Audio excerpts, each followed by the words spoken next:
எத்தனை சாமி வந்ததையா இது எந்தெந்த சாமி தந்ததையா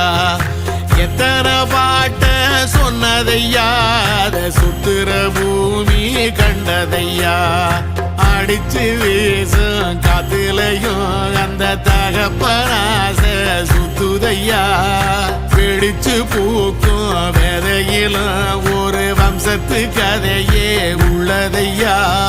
100 தலைமுறை சேர்ந்து செதுக்குன ஈர நலம் இது பாறையா வாழும் வரையிலும் நீயும் விதைக்கிற கடமை இருக்கு கேளையா கோடி விளக்காயேந்தி கிடந்த வீடும் இருண்டது ஏனையா மாட விளக்கா நீயும் வரத்தான் வீடும் ஏங்கி நிக்குதையா